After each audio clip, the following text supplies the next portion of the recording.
Hello and welcome to water study centre.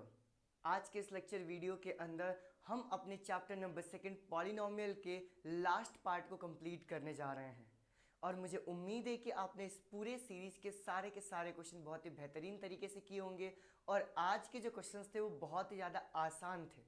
ठीक है, one by one करते हैं जरा। बहुत सारे क्वेश्चन एनसीईआरटी लेवल का ही था। ठीक है, देखो ध्यान से, वन बाय वन हम फिनिश करते हैं। जरा मुझे ये बताओ, क्या ये क्वेश्चन रिपीट ही नहीं हो रहा है? क्या ये पिछले वाले सीरीज के अंदर कहीं ना कहीं इस टाइप का क्वेश्चन आया हुआ है? जी हाँ, इस टाइप का क्वेश्चन आया हुआ है। ठीक है, पढ़ते जा रहा, क्या देकर रखा। If alpha and beta are the zeros of the quadratic polynomial 2x² plus 7x plus में 5। हमारे पास एक क्वाड्रेटिक पॉलिनोमियल देके रखा हुआ है px is equal to 2x² plus में 7x प्लस में 5। क्लियर हो गई बात? और मुझे वैल्यू निकालना है किसका? Alpha square plus beta square plus alpha into में बीटा का। तो पहले जरा मैं ये वैल्यू लिखता हूँ जो मुझे निकालना है। क्या निकालना है? मुझे निकालना है alpha square plus beta square plus में अल्फा इंटू में बीटा। इसकी वैल्यू मुझे कैलकुलेट करनी है। अब तुम जरा मुझे बताओ कि अगर मुझे इसकी वैल्यू कैलकुलेट करनी है तो मैं अल्फा इंटू बीटा की वैल्यू तो निकाल सकता हूँ, लेकिन क्या मेरे पास alpha square plus beta square निकाल सकते हैं क्या? आंसर नहीं, फिलहाल तो नहीं, क्योंकि जो मेरे पास आंसर आता है वो आंसर आता है अल्फा प्लस बीटा का। तो हम क्या करेंगे कि इसको कन्वर्ट कर देंगे उस फॉर्म में। देखो कैसे करेंगे, पहले कन्वर्ट करना सीखते हैं एंड उसके बाद फिर हम क्वेश्चन करेंगे। देखो सबसे पहले ये जो अल्फा स्क्वायर दे के रखा इसको ऐसे रखते हैं, ये हो गया मेरे पास बीटा स्क्वायर। और अगर मुझे ये अल्फा प्लस बीटा का होल स्क्वायर का फॉर्मूला बनाना है तो क्या यहाँ पे 2 times of alpha into beta चाहिए रहता? तो यहाँ पे एक तो ऑलरेडी हमारे पास अल्फा इंटू बीटा दे के रखा हुआ है, एक और मैं इसके अंदर अल्फा प्लस में बीटा ऐड करूंगा। यानी कि यहाँ पे हम क्या कर रहे हैं, यहाँ पर प्लस अल्फा इंटू में बीटा और माइनस अल्फा इंटू में बीटा करेंगे। ऐसा करने से होगा क्या? ऐसा करने से होगा कि प्लस अल्फा इंटू बीटा और माइनस अल्फा इंटू बीटा ये वैल्यूज तो कैंसिल हो जाएगी, मतलब इसको करने से कोई खास फर्क नहीं पड़ेगा अपने इक्वेशन के अंदर। लेकिन अगर मैं इसको ऐड करूंगा, जरा ध्यान से देखो, तो ये हो गया मेरे पास अल्फा स्क्वायर प्लस में बीटा स्क्वायर प्लस में 2 इंटू में अल्फा इंटू में बीटा माइनस अल्फा इंटू में बीटा। लेकिन जरा मुझे ये बताओ, क्या यहाँ पर ये एक फॉर्मूला बन चुका है? ये किसका फॉर्मूला बना? तो ये फॉर्मूला बन गया अल्फा प्लस में बीटा का whole square minus alpha into में बीटा।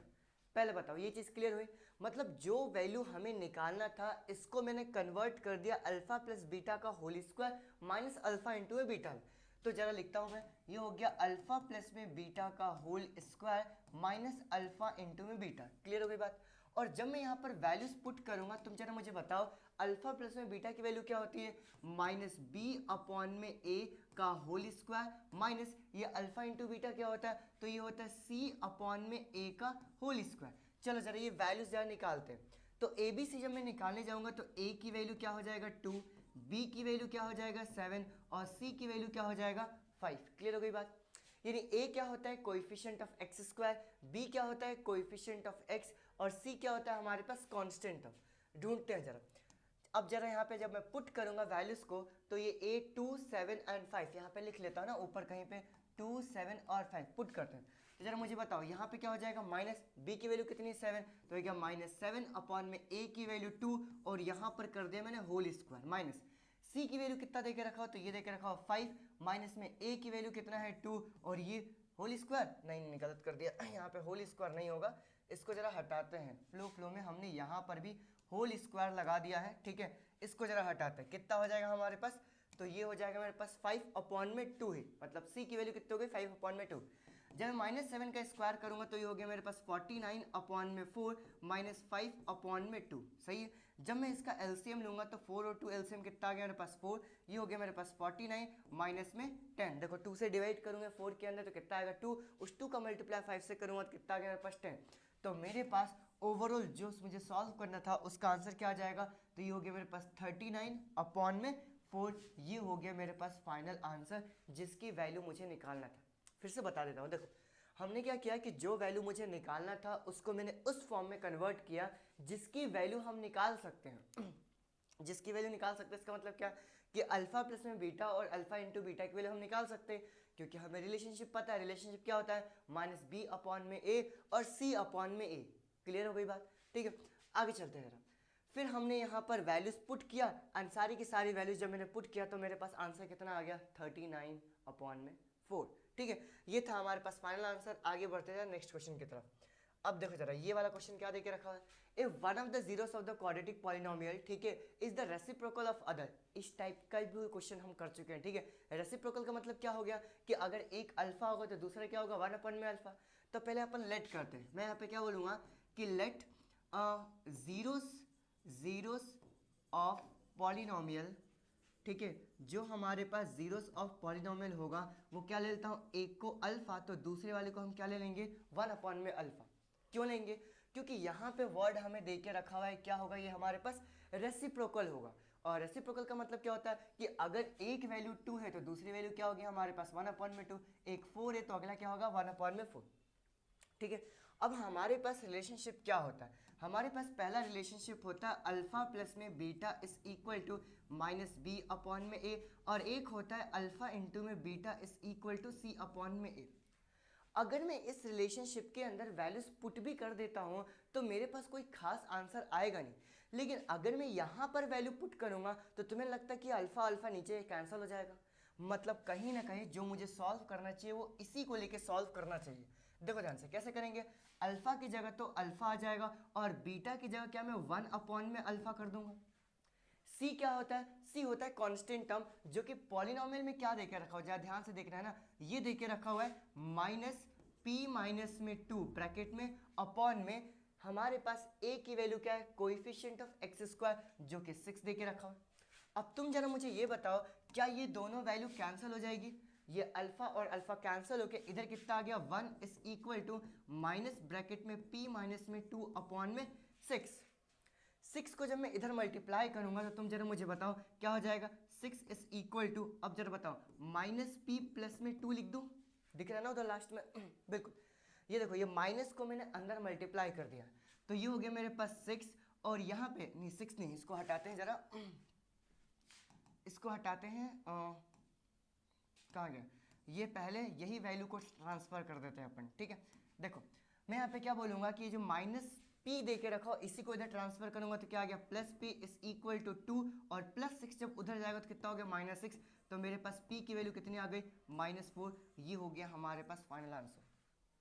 ठीक है, समझ में आया, आसान सा था कि हमारे पास अगर एक दूसरे के रेसिप्रोकल दे के रखे हुए तो अल्फा और 1 में अल्फा ले लिया, अल्फा इंटू में बीटा करके c/a होता है, वैल्यूज को पुट किया सॉल्व किया तो हमारे पास p की वैल्यू कितनी आ गई -4, और ऐसे ही क्वेश्चन पूछे गए। ठीक है, आगे चलते हैं नेक्स्ट क्वेश्चन की तरफ।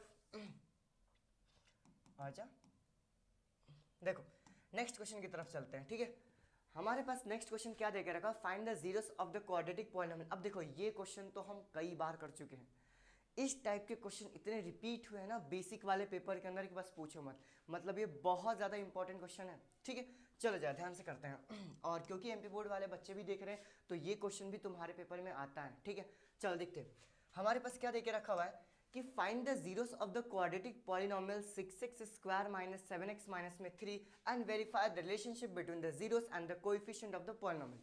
ये क्वेश्चन तो हर एक बच्चा कर लिया होगा। ठीक है, चलो जरा हम भी करते हैं फटाफट। देखो हमारे पास px की वैल्यू क्या देके रखा हुआ है 6x² - 7x - 3। डन। हमें यहाँ पर दो नंबर्स चाहिए, हमें यहाँ पे दो नंबर्स चाहिए जिनको ऐड करके क्या आना चाहिए, x का कोएफिशिएंट यानी कि -7, और मल्टीप्लाई करके क्या आना चाहिए 6 3 जा 18 यानी कि -18। क्लियर हो गई बात। अब नंबर्स बताओ, साफ साफ दिख रहा है कि यहाँ पे जो दो नंबर्स आएंगे हमारे पास क्या आएगा 9 और 2। ये हो गया 9, ये 2, 9 एंड 2। लेकिन मैं नेगेटिव किस पे लगाऊंगा, 9 पे लगाऊंगा, 2 पे लगाऊंगा, ऑब्वियस सी बात है मैं 9 के ऊपर लगाऊंगा तो इधर भी हमारे पास माइनस आ गया। ठीक है, चलो जरा करते हैं जरा इसको सॉल्व। फिर मैं यहाँ पे ये बोलूँगा कि चलो अपन px की वैल्यू को 0 पुट करेंगे, हमारे पास क्या हो जाएगा 6x² माइनस में 7x माइनस में 3 इज इक्वल टू 0। इसको जब मैं स्प्लिट करूँगा तो ये हो गया मेरे पास 6x² minus 9x plus 2x minus 3 is equal to 0। बताओ जरा यहाँ से कुछ कॉमन आ रहा है, इन दोनों में से हमारे पास 3x कॉमन आ जाएगा तो ब्रैकेट के अंदर क्या बचा x माइनस में 3। सही है क्या, सॉरी यहाँ पे कितना आएगा 2x माइनस में 3, 3 2 जा 6, 2x माइनस में 3, और इन दोनों में से हमारे पास 1 कॉमन आएगा तो ये कितना आ गया 2x माइनस में 3 इज इक्वल टू 0। समझ में आ गया। ठीक है, जरा सॉल्व करते हैं। तो यहाँ पर मैंने 2x माइनस में 3 को कॉमन निकाला, दूसरे ब्रैकेट के अंदर क्या हो जाएगा, तो ये हो जाएगा मेरे पास 3x प्लस में 1 इज इक्वल टू 0। क्लियर हो गई बात। अब जरा उन दोनों को अलग अलग 0 पुट करेंगे, तो ये क्या हो जाएगा, 2x माइनस में 3 इज इक्वल टू 0। तो x की वैल्यू कितना आ गया, 3 अपॉन में 2, और यहाँ पर 3x plus 1 is equal to 0, तो मेरे पास x की वैल्यू कितना आ गया, -1 अपॉन में 3। डन, क्लियर हुआ इतना। जैसे हमारे पास x और x की वैल्यू आई, तो मैं क्या बोलूँगा, एक हो गया अल्फा, यानी अल्फा की वैल्यू 3 अपॉन में 2, और बीटा की वैल्यू कितना हो जाएगा, -1 अपॉन में 3। डन। अब जरा हम रिलेशनशिप को वेरीफाई करते हैं। रिलेशनशिप हमारे पास क्या देके रखा हो कि अल्फा प्लस में बीटा इज इक्वल टू कितना होता है, -b अपॉन में a, और अल्फा चलो यहीं पे कर देते हैं, ठीक है, और एक होता है अल्फा इंटू में beta is equal to c upon में a। डन। सबसे पहले पिछले वाले पेज से हम सारे के सारे वैल्यूज जरा लिख लेते हैं। देखो, सबसे पहले मुझे a b c की जरूरत पड़ती है, तो ये क्या है, 6 - 7 - 3, तो a is equal to 6, b is equal to -7, c is equal to -3। यही देके रखा हुआ, 6 - 7 - 3, 6 - 7 - 3, बिल्कुल सही। आगे चलते हैं। हमारे पास अल्फा और बीटा की वैल्यू क्या है, 3/2 और -1/3, तो ये हो गया मेरे पास alpha is equal to 3/2 and beta is equal to कितना देके रखा हुआ है, -1/3, तो ये हो गया मेरे पास -1 अपॉन में 3। अब बस मुझे वैल्यूज को पुट करना फटाफट। ये जो हमारे पास रिलेशनशिप देके रखा हुआ है, इसका लेफ्ट हैंड साइड की वैल्यू अगर मैं लिखूंगा तो मेरे पास क्या है, अल्फा प्लस में बीटा। तुम जरा मुझे बताओ अल्फा की वैल्यू क्या है, तो ये है 3 अपॉन में 2, प्लस बीटा की वैल्यू क्या है, जरा मुझे बताओ, ये है -1 अपॉन में 3। जब मैं यहाँ पे एलसीएम लूंगा तो 3 2 जा कितना आ गया मेरे पास, 6, सही है। 3 का मल्टीप्लाई इधर करूंगा तो हो गया 9, एंड 2 का -1 से तो कितना आ गया, -2, तो जब मैं यहाँ पे माइनस करूंगा तो ये कितना आ गया, 7 अपॉन में 6। वैसे ही जब मैं यहाँ पर राइट हैंड साइड की वैल्यू निकालूंगा तो राइट हैंड साइड की वैल्यू क्या है, -b अपॉन में a, तो ये हो गया -b की वैल्यू क्या आ जाए ढूंढो, ये हो गया मेरे पास -7 अपॉन में a की वैल्यू क्या है, तो a की वैल्यू है 6, ये कैंसिल हो कितना आ गया, 7 अपॉन में 6। यानी कि यहाँ पर हमारे पास left hand side is equal to कितना आ गया, राइट हैंड साइड, तो मैं यहाँ पे क्या लिखूंगा, हेंस वेरीफाइड। ठीक है, डन, समझ में आया। आगे चलते जाए, दूसरे रिलेशनशिप को सॉल्व करते हैं फटाफट। ठीक है, तो इसका भी मैं लेफ्ट हैंड साइड की वैल्यू लिखूंगा, तो लेफ्ट हैंड साइड की वैल्यू क्या देकर रखा हुआ, अल्फा इंटू में बीटा। अल्फा की वैल्यू क्या है, तो ये है मेरे पास 3/2 मल्टीप्लाई बाय बीटा की वैल्यू -1 अपॉन में 3, ये कैंसल आउट हो गए, क्या मेरे पास -1 अपॉन में 2 आएगा। आसान सा था, ठीक है। आगे चलते हैं। जब मैं इसके राइट हैंड साइड की वैल्यू को लूंगा तो राइट हैंड साइड की वैल्यू क्या देकर रखा हुआ है, राइट हैंड साइड ढूंढो जरा।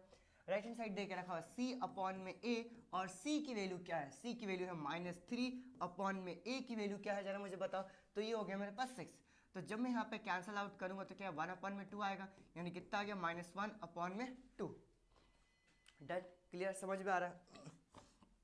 सर्दी हो गई यार। तो यहाँ पर भी क्या लिखूंगा, left hand side is equal to कितना आ गया, right hand side, hence verified.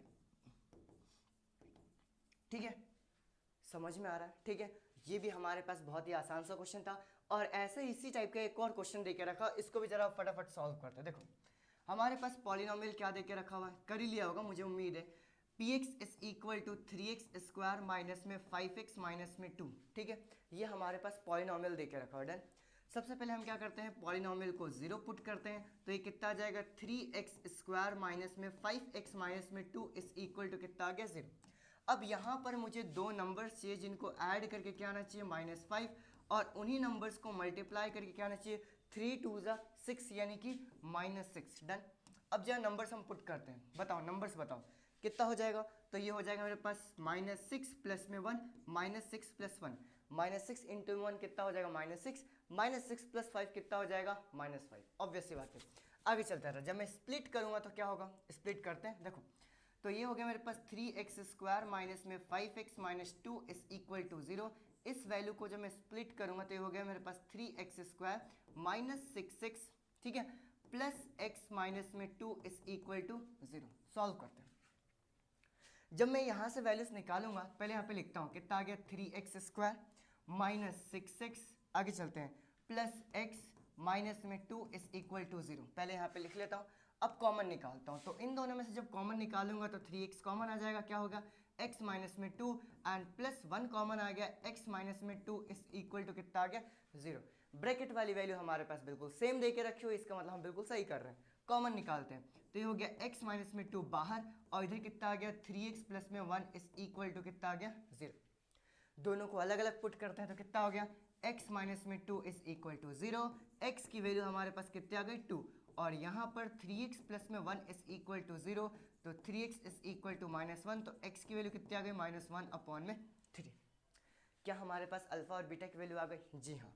तो सबसे पहले हमसे यही पूछा गया था कि सबसे पहले इसके जीरोस निकालो, हमने जीरोस निकाल लिए, एंड इसके बाद हमें रिलेशनशिप को वेरीफाई करना है। तो रिलेशनशिप को वेरीफाई करने के लिए सबसे पहले सारी की सारी वैल्यूज पुट कर लेते हैं। तो अल्फा की वैल्यू हमने क्या निकाला, तो ये है 2, बीटा की वैल्यू हमने क्या निकाला जरा मुझे बताओ, तो ये है -1 अपॉन में 3, हो गया -1 अपॉन में 3, डन। ठीक है, ए बी सी की वैल्यू भी लिख लेते हैं, तो ए बी और सी, ए बी सी की वैल्यू लिखूंगा तो क्या आ जाएगा 3 -5 -2, तो ये हो गया 3 -5 -2, डन। ठीक है, अब जरा रिलेशनशिप लिखते हैं और वेरीफाई करते हैं। पहला रिलेशनशिप है अल्फा प्लस में beta is equal to -b upon में a, सही है, ये हमारे पास है। इसके लेफ्ट हैंड साइड को लेके मैं सॉल्व करूंगा, तो लेफ्ट हैंड साइड की वैल्यू क्या देके रखी हुई है अल्फा प्लस में बीटा, अल्फा की वैल्यू जरा मुझे बताओ, ये है 2 प्लस -1 अपॉन में 3, जब मैं इसको ऐड करूंगा तो क्या हो जाएगा, ये 3 एलसीएम ले लिया, इसके अपॉन में 1 क्रॉस मल्टीप्लाई करते, 3 2 6, और ये -5 तो कितना आ जाएगा, सॉरी -5 नहीं, ये हमारे पास 1 आएगा। ठीक है, चलो, तो 6 - 1 कितना आ गया मेरे पास 5 अपॉन में 3। वैसे ही जब मैं राइट हैंड साइड की वैल्यू निकालूंगा तो क्या दे के रखा हुआ है -b अपॉन में a, b की वैल्यू देखो माइनस, तो ये हो गया -5 अपॉन में a की वैल्यू कितना है 3।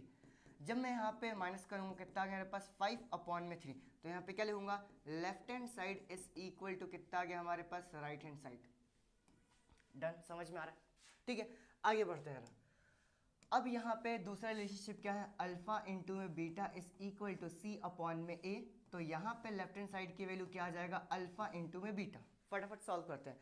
अल्फा की वैल्यू क्या देके रखा हुआ है, तो ये देके रखा हुआ है 2 इंटू में, बीटा की वैल्यू क्या देके रखा हुआ है -1 अपॉन में 3, मल्टीप्लाई करूँगा कितना आ गया -2 अपॉन में 3, सही है। जब मैं इसके राइट हैंड साइड को लेके आऊंगा तो राइट हैंड साइड की वैल्यू क्या देकर रखा हूँ सी अपॉन में ए, सी की वैल्यू क्या है ढूंढो, ये है -2 अपॉन में ए की वैल्यू कितनी है जरा बताओ 3, ये दोनों के दोनों क्या बिल्कुल इक्वल है, तो यहाँ पर भी लिखूंगा left hand side is equal to right hand side, hence verified, hence verified.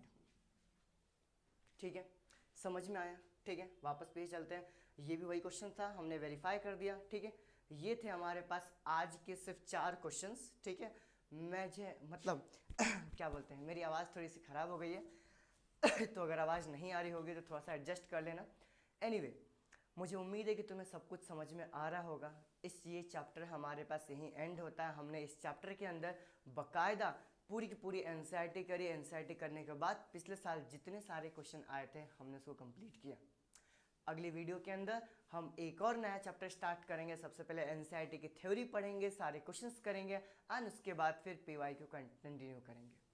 Once again thank you so much, bye bye.